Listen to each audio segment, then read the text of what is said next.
dit, vous avez dit déjà que le pardon, la définition qu'on pouvait donner, c'était la rémission des fautes ou des péchés.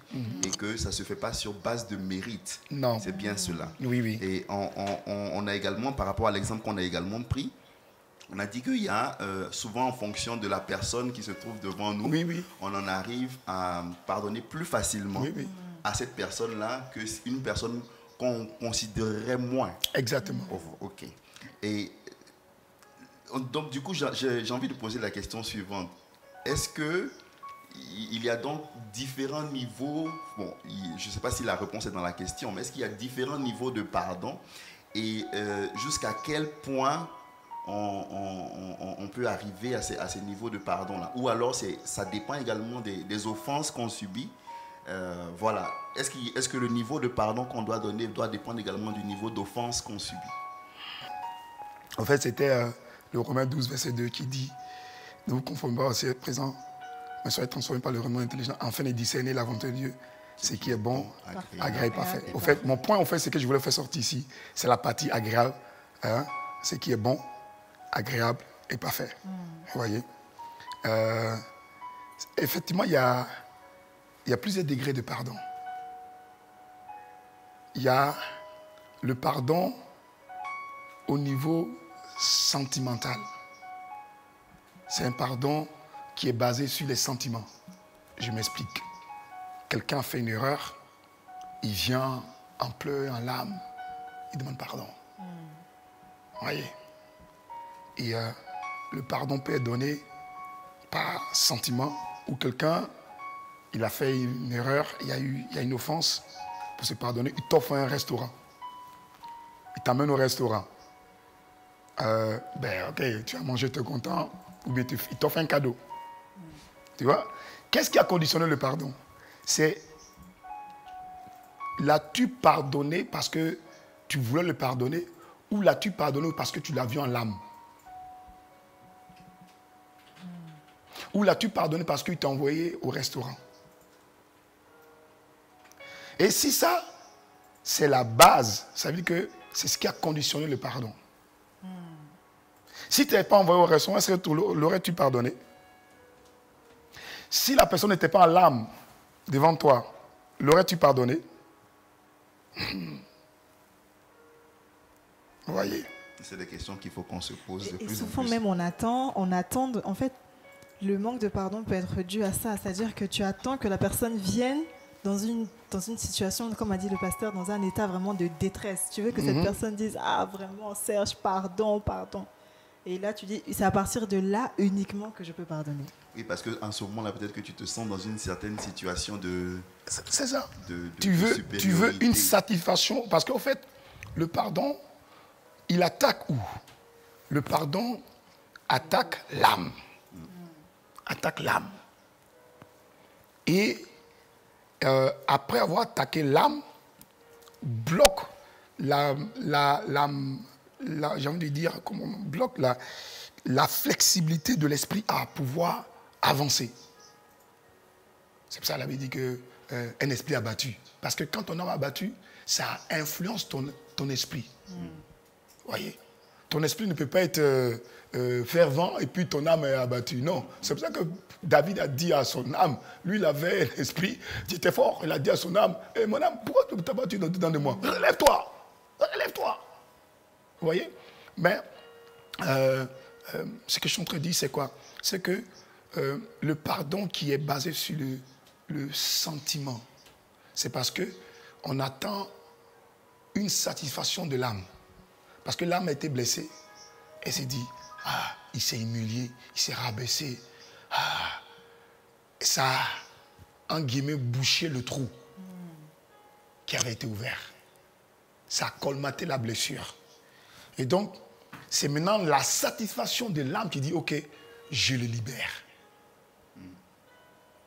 C'est profond, ça. Mais ce n'est pas en vérité une vraie libération. Parce qu'elle est émotionnelle. Le pardon, doit être une décision.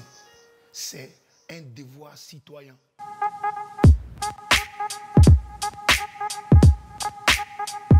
Est-ce qu'il y a une différence entre l'excuse et le pardon? Et est-ce que excuser, ce serait simplement à la surface et le pardon viendrait du cœur? Je ne sais pas si, la question est assez parlante, Oui. mais est-ce qu'il y a une différence, il y a plus... Oui, oui, je suis tout à fait d'accord. La preuve en est, la prière du salut, ce n'est pas « excuse-moi Seigneur ». Une excuse, ça ne veut pas dire que tu as été... une excuse, ça ne veut pas dire que tu as libéré la personne. C'est quoi une excuse? Puisque vous dites que vous posez la question. Mais parce que c'est bien sûr parce qu'on... Quand il y a une excuse, je prends un simple... Quand tu t'excuses de ça, tu t'excuses de quelque chose. Oh, je m'excuse, je suis en retard. Oui, ça veut dire que... C'est comme si tu t'auto-pardonnes, en fait. Non, ça n'a rien à voir même avec le pardon.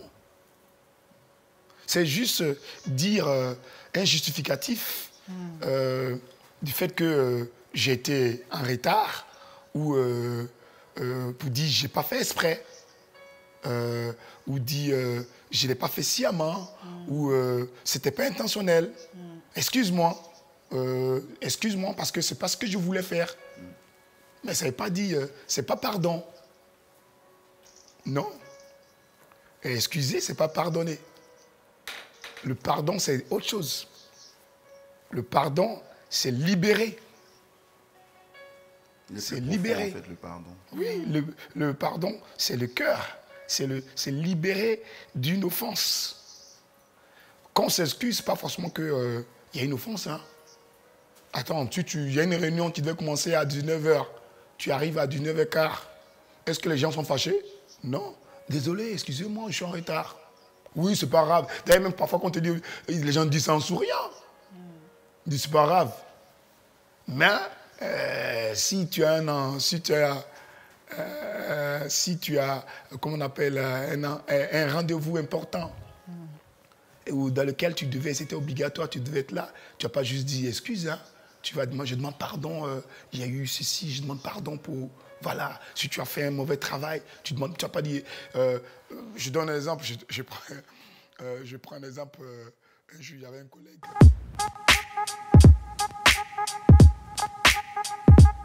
Est-ce que tout est véritablement pardonnable, entre guillemets?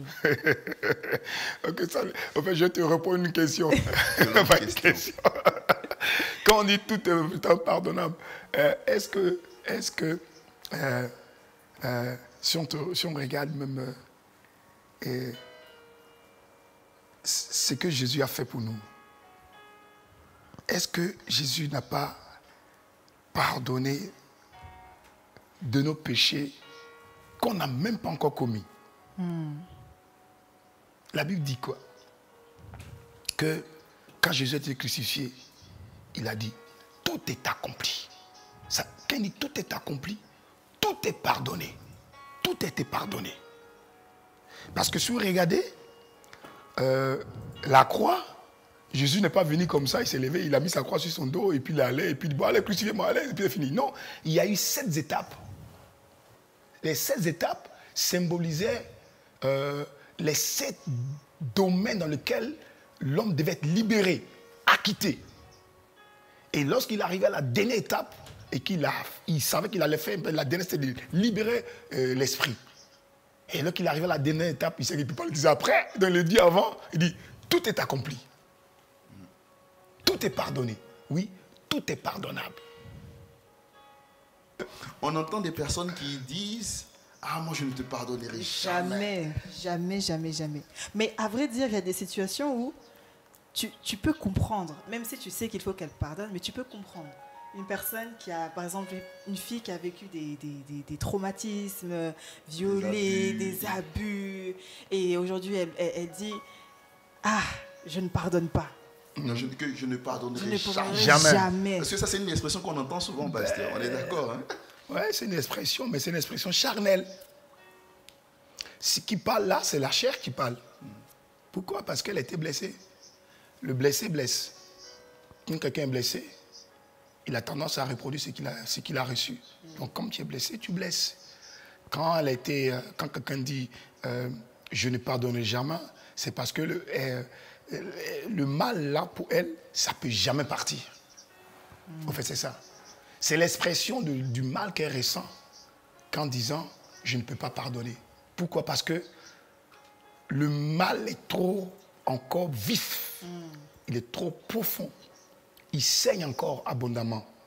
Donc, quand elle regarde la douleur là, elle sait que c'est une douleur à vie. Elle se dit, je ne peux pas pardonner. Je ne peux jamais pardonner. Je ne peux jamais pardonner. Non, ce n'est pas vrai. Tout ça, c'est parce que l'âme n'est pas restaurée. Mais quand l'âme rentre dans le processus de restauration, tu pardonnes. Comment est-ce qu'on en arrive à... Parce que à ne pas pardonner, à dire je ne pardonne jamais. Non, ça on a compris, parce que vous avez dit que c'est parce que ça...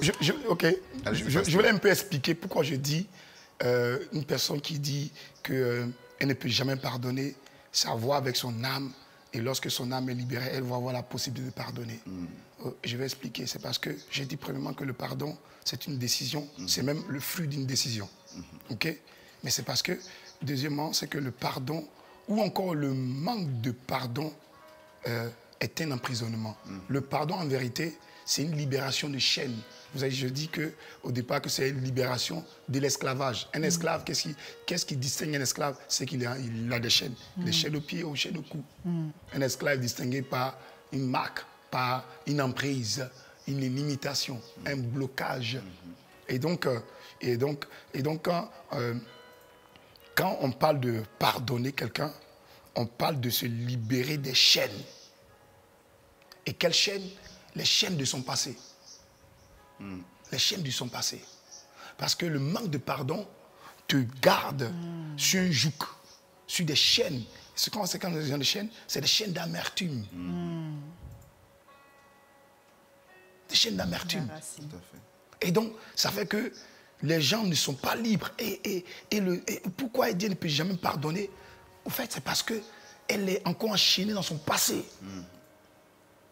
Mais quelque part, j'ai envie de dire, entre guillemets, elle n'a pas trop tort. Parce que si elle a à 100% dans son passé, ben, il y a 0% dans son avenir, dans son futur, dans son présent.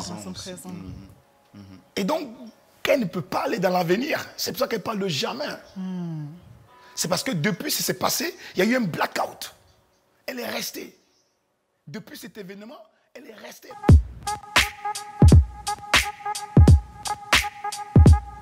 Pasteur, moi j'ai une question. Ce sur ce que vous êtes en train de dire, ça me fait rebondir sur quelque chose. Est-ce que ce serait par peur, quelquefois, qu'on refuse de pardonner? Est-ce que parce que ce n'est pas un sentiment de sécurité qu'une personne a en se disant je préfère ne pas pardonner à cette personne, et si je pardonne, ça sera un peu comme si je m'affaiblis ou... En fait, c'est la continuité. Ça, j'ai parlé d'une personne qui avait donné 100%. Et comment ça se démontre avec une attitude de sécurité? C'est lorsqu'une personne était blessée. Elle était blessée. Une personne entière, où on est tridimensionnel. Un esprit qui habite dans un corps qui possède une âme. Vous voyez? Et l'âme est le siège de nos émotions, de notre intellect, de nos passés, de tout ce que Dieu doit faire. Il doit passer sur le champ de notre âme. Vous voyez? C'est pour ça que tu es sauvé par ton esprit. Ton esprit est sauvé, mais ton âme est en processus de sauvetage. Par le bien de la méditation, de la parole, de la communion avec le Saint-Esprit. Et c'est ce que le Saint-Esprit vient faire. Quand il vient d'abord restituer. L'esprit a été déjà restitué. Maintenant, en connexion avec le véritable, avec l'esprit, maintenant il restaure maintenant l'âme. Et quand l'âme est restaurée, le corps en bénéficie. Parce qu'il est juste le package. Vous voyez? Et donc, ce que je suis en train de dire là, c'est que qu'est-ce qui fait que les gens n'arrivent pas à pardonner? C'est qu'ils ont été marqués par un fait. Et ils sont entiers. Et ils ont laissé une partie de plus. Je vous ai dit que le pardon, c'est une part de toi. Mais le manque de pardon, c'est aussi une part de toi qui est prise. Vous voyez? Et donc, si une part de toi, si tu as 100% et que 40% de toi est resté dans le passé par une déception au niveau du mariage, quelqu'un il t'avait fiancé et puis à la dernière minute, il a pris ta camarade, ta meilleure amie. Ou il y avait un problème, où tu as été abusé quand tu étais enfant, ou tu as été déçu par les hommes. Voilà, il y a diverses choses. Hein. On offensait. Mais abandonné par ses voilà. parents. Même pas ça. Tu peux être offensé par ton lit. Hein. Tu sais, même le lit peut t'offenser. Hein. Oui, je te dis. Ouais.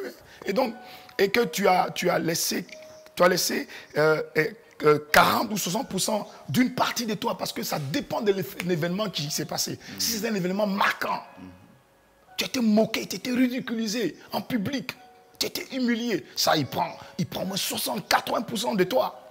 Parce que ça reste en toi. Parce qu'il faut savoir que l'être humain, nous sommes esprits. Dites-moi, un esprit, on le met dans une boîte? Non. Non. On le met dans un lieu? Non. J'avais parlé de la dimension d'interpréter les rêves une fois, je pense qu'il y a quelques instants de cela. Donc, l'être humain, l'esprit que nous sommes, nous avons des ondes de radiation. Et c'est pour ça que quelqu'un qui est aujourd'hui en 2021, pour quelque chose qui s'est passé en 98, un événement fort, négatif, dès qu'il pense, il commence à pleurer.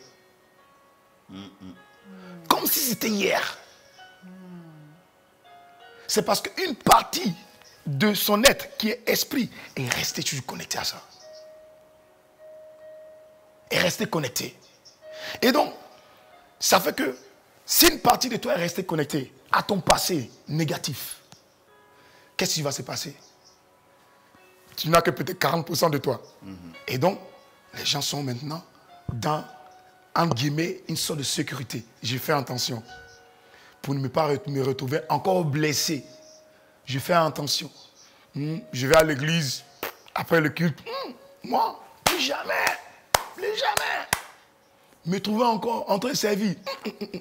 Avec ce que j'ai vu, ce qu'on m'a montré. Je ne fais plus. Au fait, quand tu dis ça, il y a la 60% de toi qui est encore dans l'église ABC. Hein? Tu es dans l'église HBE. Mais l'église ABC, tu n'es plus là-bas physiquement, mais tu y es encore spirituellement. Parce qu'une partie de toi est encore emprisonnée. Et donc, quand on est blessé, qu'est-ce qu'on fait? On cherche maintenant à la sécurité. Puisque si tu as perdu, vous savez, c'est simple. Hein? Quand une équipe est menée, est-ce qu'elle attaque? Qu'est-ce qu'elle fait? Elle défend. Elle défend. Bon, je ne suis pas grand footballeur, mais... Elle défend. Elle défend.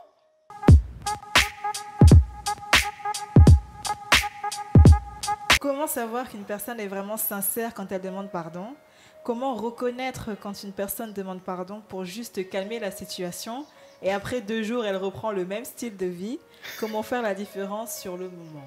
Très bien, très bien. Très bonne question, très bonne question. Vous savez, le pardon, je le disais tout à l'heure, qu'il dépasse le champ de l'intellect. Je vais répondre ça par une question.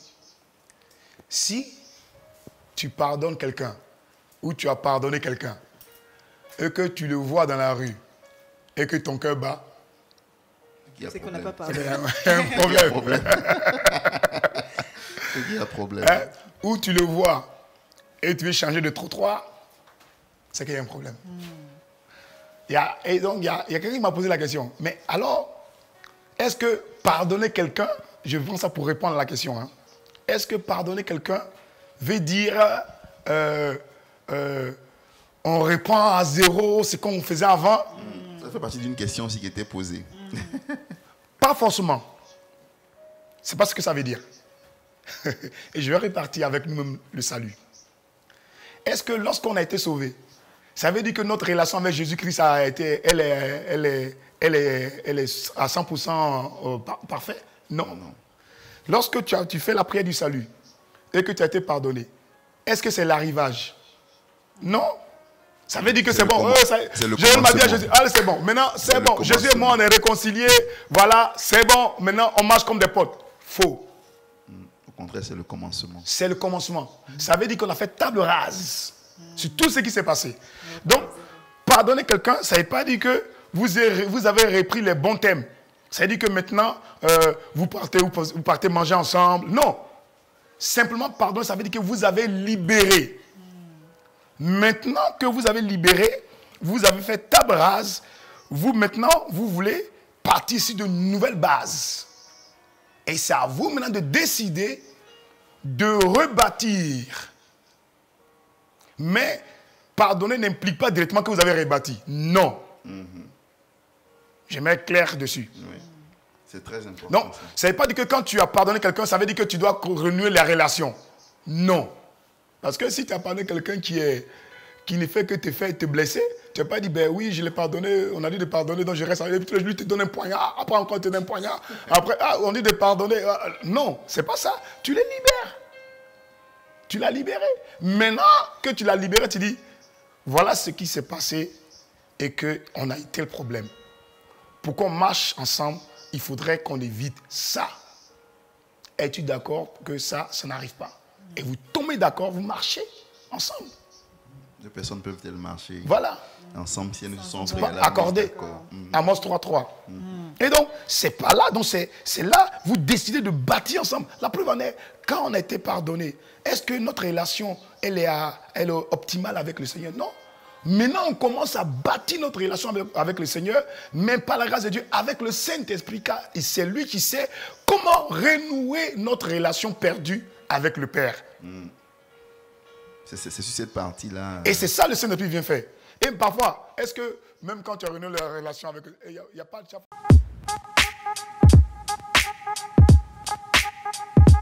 Et que peut-on dire à ce frère ou à cette sœur qui a déjà demandé pardon à Dieu, mais qui sent toujours à l'intérieur d'elle cette culpabilité, en fait, qui a du mal à accepter que Dieu l'a pardonné. Il y a des frères et sœurs, en fait, qui sont toujours bloqués en se disant que ce que j'ai fait, Dieu ne me pardonne pas. Comment faire? Qu'est-ce qu'on peut dire à cette personne pour le libérer? C'est la culpabilité. Et c'est le fait de ne se pas pardonner soi-même, alors que Dieu t'a pardonné. C'est aussi une ruse du malin. C'est aussi une ruse du malin.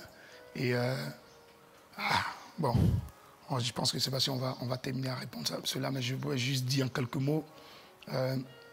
Quelqu'un qui ressent, Dieu l'a pardonné, mais il ressent qu'il ne s'est pas encore pardonné. C'est une preuve qu'il y a un manque d'amour. Un manque d'amour. Parce que si tu ne peux pas donner ce que tu n'as pas reçu. Et quand quelqu'un, on dit Dieu l'a pardonné. Vous voyez, non? On dit Dieu l'a pardonné, mais ce n'est pas pardonné. C'est-à-dire qu'elle n'a pas reçu le pardon de Dieu. C'est pour ça qu'elle n'arrive pas à pardonner. Elle-même, pas Dieu, mais elle-même s'est pardonnée. C'est parce qu'elle n'a pas reçu. Parce qu'elle s'est dit qu'elle ne mérite pas le pardon. Et donc, tu ne peux pas donner ce que tu n'as pas reçu. Et comme tu ne l'as pas reçu, tu n'arrives pas à le manifester. C'est pour ça que toi-même, tu ne te pardonnes pas. Parce que tu n'as pas reçu le pardon de Dieu. Mais quand tu reçois le pardon de Dieu, automatiquement, ça te libère toi-même. Tu te pardonnes toi-même. C'est très difficile de recevoir le pardon de Dieu et puis ne pas se pardonner. C'est que tu n'as pas reçu. Ou peut-être que la personne attend une manifestation physique de la chose. Et quand je parle, au fait, quand je dis pardon, c'est un point, en vérité, ce n'est pas juste le pardon, c'est l'amour. Et ça arrive pour les personnes qui se sentent rejetées. Quand une personne se sent rejetée, elle refuse même qu'on lui donne des cadeaux. Elle est mal à l'aise qu'on lui fait un anniversaire surprise. C'est une expression d'un manque d'amour qu'elle a. Mais au lieu de... c'est quand même paradoxal quand même. Tu manques d'amour, on veut te donner, mais tu refuses. Oui. Et ça va aussi avec... C'était votre émission bimensuelle, 1 heure tous ensemble. Pour plus de rire, de débats, d'échanges et pour ne manquer aucun programme, retrouvons-nous sur les réseaux sociaux d'ICC Luxembourg ou sur le numéro ICC Flash Info.